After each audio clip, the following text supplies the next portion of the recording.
Hi friends, it's your pal Scott Garibay, and today we're going to talk about Numenera, the WUBRG campaign season 1. And at this point, Blackout is in the city of, he's in the 7th age, in the city of Steadfast, and he is connected with the Eon priests at this point. So he is now hunting a Convergence Magistrix by the name of Olivie, and she is the daughter of a merchant of one of the major houses in the city. So he goes to her home, which is, it's not a home, it's like a complex, right? With multiple buildings, surrounded by electronic, thin, but very strong, very dangerous walls. And he watches for a few hours. And what he does is he does an investigation with the people who surround the complex. And he finds a person who's destitute. Now, there are no homeless. There are actually no homeless in the Steadfast. And one of the reasons why is the Eon priests. So the Eon priests deal in ciphers, right? So do the Convergence. And the Eon priests are the Order of Truth, who actually facilitates all of the Eon priests serve the Order of Truth, right? But the Eon priests get all these ciphers, but they have so much largesse and so much power that they're easily able to manage all the homelessness in Steadfast. No one is hungry, no one lacks clothing, and no one lacks shelter, because Eon priests are they keep people in their shrines, but there are destitute. Now, how do you, if there's no homeless, how are there destitute? Well, there are people who, there's work for everyone in the city, right? There's more than enough work for everyone in the city. But there are many people who make choices in the city that are so flighty and so self-concerned and so concerned less with others, that these people functionally can't work, right? And they get work, and then they bounce out of those jobs in a week or two, and then they stop trying, right? And they remain destitute. Right? So he ends up talking to someone who's destitute. And he finds out that Olivie, this daughter of the merchant, frequently goes out to shop, right? So he gets an idea. So Blackout gets an idea. And what he decides is he found a Convergence Magistrix and a Convergence Magister, right? Like two people who were hiding the fact that they serve the Convergence, secret agents within the city. So what he does is he goes right up to the front door and says, "Hey, I'm here to see the merchant's daughter, Olivie, and I am representing this person, Elrian." Right now, Elrian, he gives the name. He doesn't say Elrian's a Convergence, right? But he says Elrian has a special offer for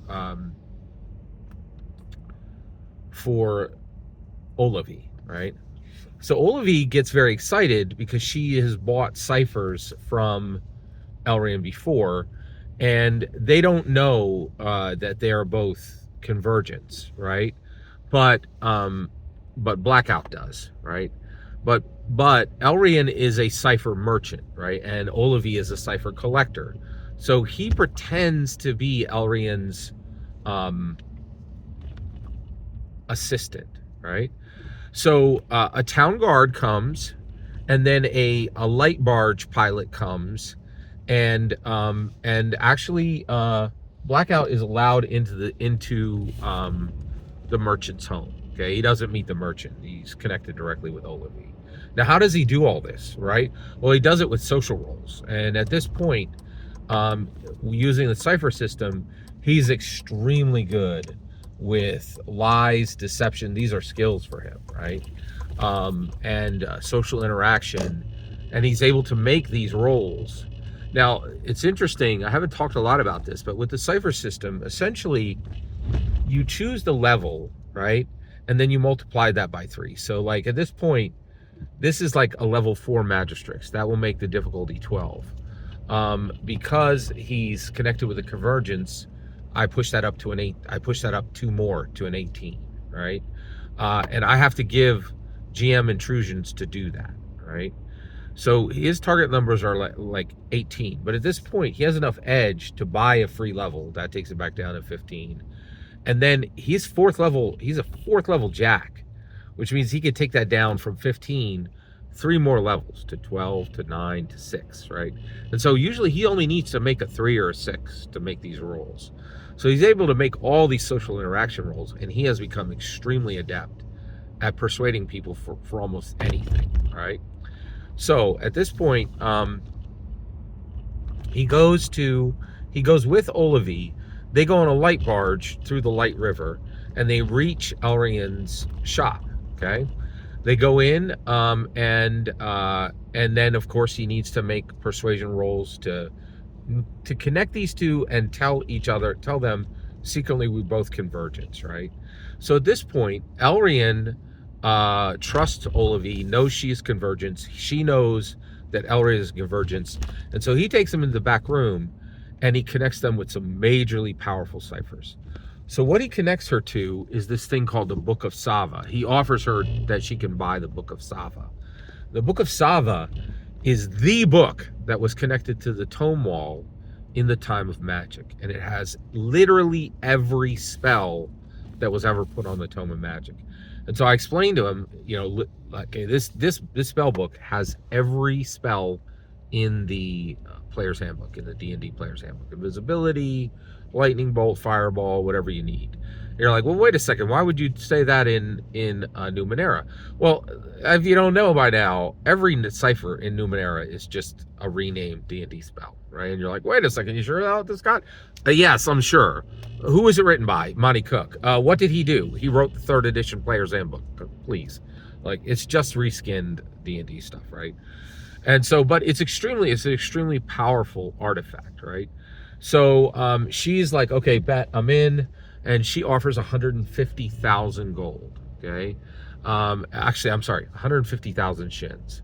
He says, and they go back and forth. He asks 200, right? She says 150.